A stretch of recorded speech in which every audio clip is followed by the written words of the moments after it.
አንገቴ ገመድ ይገባ ሲጥላት አለው እንጂ ካንተ ጋር ህይወት አልቀጥልም። ስማ ክሎሮክስ ልጠጣ ነው ታያለሽ ማለት ነው። ስልፊ አንስተሽ ክሎሮክሱን እንደዚህ በአንድ እጅሽ ትይዥና ፎቶ አንስተሽ ይሄው አሁን ካንተ ወርዳለህ በ5 ደቂቃ ካልሆነ ይሄው መዳም ቤት ክሎሮክስን ጠጥቼ እሞታለሁ ታጣኛለህ። ይሄ ወንድሞቼ እንደ ባብ ይቀጠቅጡሃል። እኔ ደግሞ ለወንድሞቼ በሱ ምክንያት የሞትኩት ብዬ ሪከርድ አድርጌ ጽፌ ነው የምታነቀው። እሞታለሁ ውሸቷን እኮ አትታነቅም አውቃ ፈለገ ቢሆን ትለዋለች። ኧረ ይላለች መናጢ ለገላገልችን ገልቱ ይልና በሶስት ኒካ ያፎርሻል። ከተፋታችሁ በኋላ እንደገና ወስታሳይድ ባለቤት ጋር እንደዚህ ቤተሰብም ተወቃቅሰው ነበረ። ቤተሰብ አልተስማማም ተፋቱ ብሎን ተፋታን ነበር። እሺ ምን ላድርግሽ ታዲያ? በሶስት ነው የፈታኝ እና ምን ይሁን? እሺ አሁን ምን ላድርግ? ምን ታደርጊያለሽ? ኒካ እንትን የፓስፖርት አገልግሎት አይደል? ኒካ ኢሚግሬሽን አይደል? አላድስ ኒካ ምን ይደረጋል? ይሄ የአላህ ህግ ነው።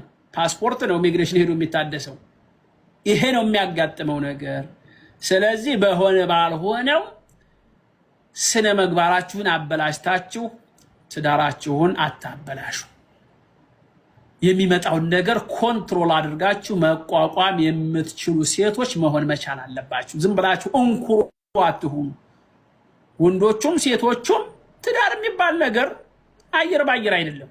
ብዙ ታውረድ አለ መስሎሻል እንዲህ ሁሉም አሁን ሰላም የሚኖር ይመስለዋል ሰው። አሁን እንደው ሀብታሙ ሀብት ኑሮት ቃልቻውን ሊጽ ማሳደጉ በሰላም የምንኖር መስሏችሁ ነው። ሁላችንም ኘኘኘኘኘኘ ያለ ነው። ስናጠፋ ሴቶቹ ይሳደባሉ። ሲሳደቡ ምንድነው የምናደርገው?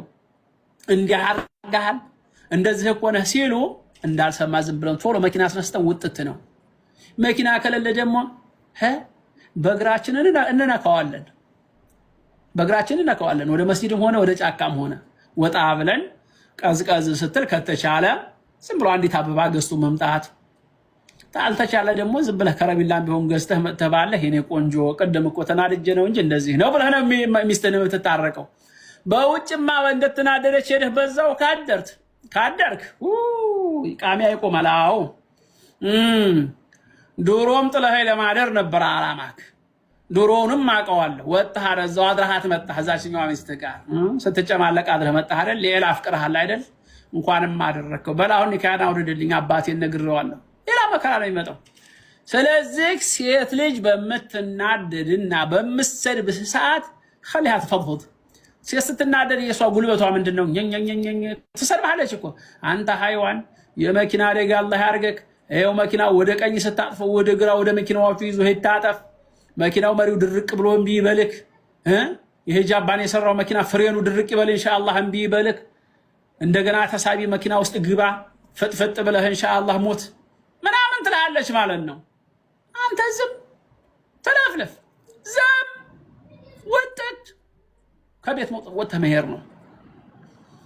ደግሞ ቀላል ነው እኮ ወጣህ አይደል? ቀስ ብለህ ዘወር ብለህ ከተማማ አካባቢ ከሆነ ያለው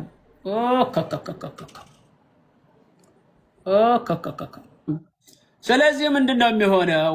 በከተማማው አካባቢ ከሆንክ ምንም ችግር የለም። ትንሽ አበባ ግዝት አድርገህ በ10 ብር አለች ዝም ብላ 5 ብር አቡ 5 ረካሽ የምትገዛ ላይ 50 ብር 60 ብር ማን ገዛለህ አንተ? ትንሽ አበባ አገጣጥመህ አምጥተህ ገዝተህ እንኪ የኔ ቆንጆ እኔ እኮ ወድሻለሁ፣ ሸይጣን ነው እንደ ያረጋ ያጣላና አንቺም ጥሩ ሰው ነሽ ብለህ ስትት። በገጠራማው አካባቢ ከሆነ ደግሞ ዝም ብለህ ጠጀ ሳሩን ዝም ብለህ የብሳናው ቅጠል ወይራ ቅጠሉ እሾህ አይኑረው እንጂ ችግር የለም።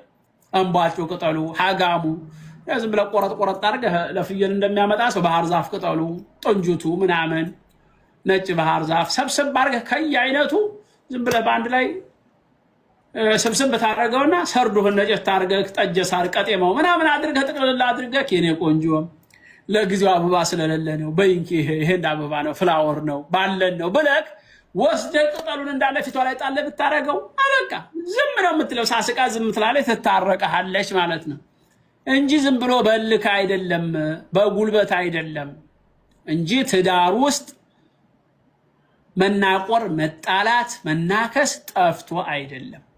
ስለዚህ ሁሉም እየተቻቻለ ነው። አላህ ሱብሓነሁ ወተዓላ እየተቻቻሉ ከሚኖሩት አላህ ያድርገን።